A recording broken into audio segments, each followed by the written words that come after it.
આજે બનાવશું એકદમ હેલ્ધી અને ટેસ્ટી ચણાના લોટના પુડલા. તેના માટે કાંદા, મરચાં, આદુ અને લસણ કટ કરી લેશું.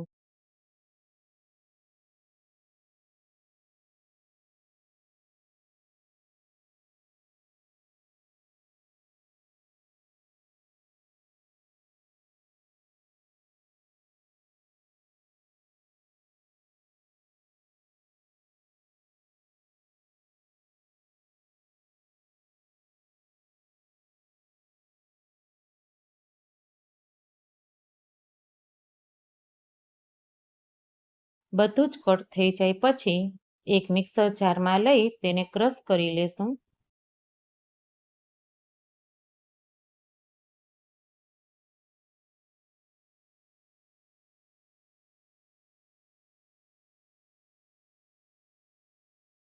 પુડલામાં નાખવા ધાણા ભાજી કટ કરી લેશું.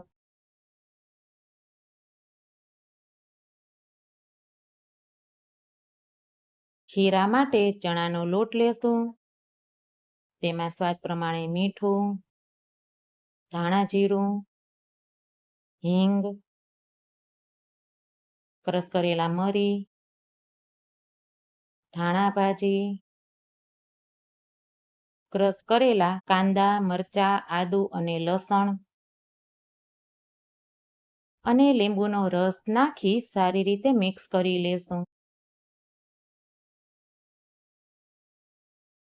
જરૂર મુજબ પાણી નાખી પુડલાનું ખીરું બનાવી લેશું.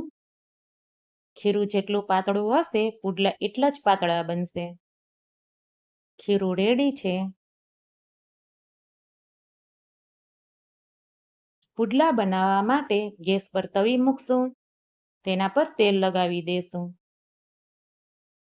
તવી ગરમ થઈ જાય એટલે તેમાં ખીરું લઈ ફરતી કોર પાથરી લેશું.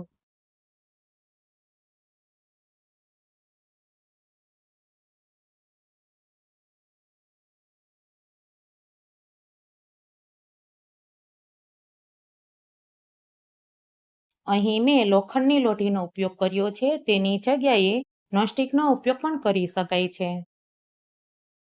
પુડલાનો કલર ચેન્જ થાય એટલે તેને પલટાવી લેશું.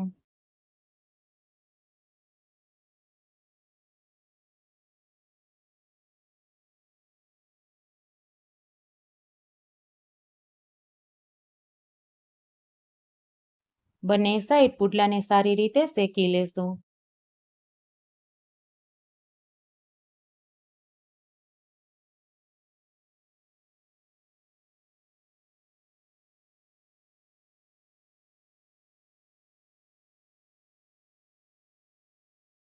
પુડલા રેડી છે.